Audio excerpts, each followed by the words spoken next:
Në Tiranë mbahet Komiteti i Politikës së Jashtme të Internacionale Socialiste. Kryetari i Partisë Socialiste të Shqipërisë Edi Rama tha se shkoha e duhur dhe shansi e mundësia që Shqipëria ka për të hyrë në Bashkimin Evropian. Në këtë takim marrin pjesë përfaqësues të lartë të Internacionale Socialiste dhe partive si Motra Europiane me fokus të veçantë mbi vizionin PS 2030. Rama tha se integrimi në Shqipëri është një punë e vështirë, por se mendimin e Mira Muratit dhe inteligjencës artificiale po arrihet në mënyrë të suksesshme transferimi i kuadrit ligjor i BE-s në kuadrin ligjor shqiptar. Kemi bërë diçka mjaft të dobishme. Kemi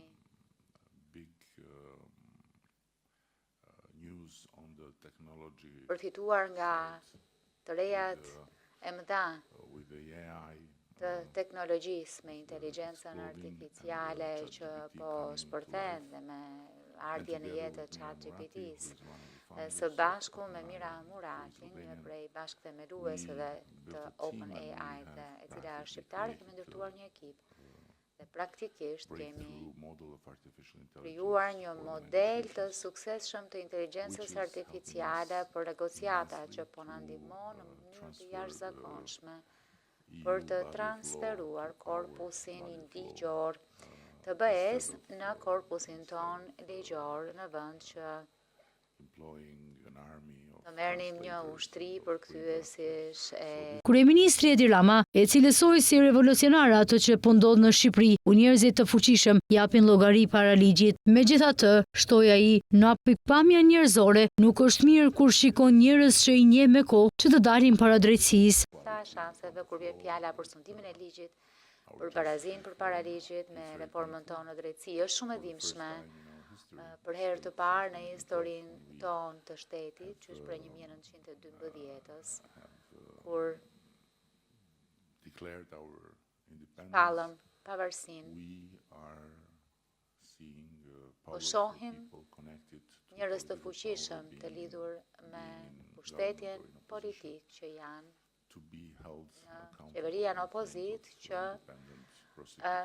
japin llogari përpara gjyqtarëve e prokurorëve të pavarur. Sigurisht nuk mund t'ja u fsheh që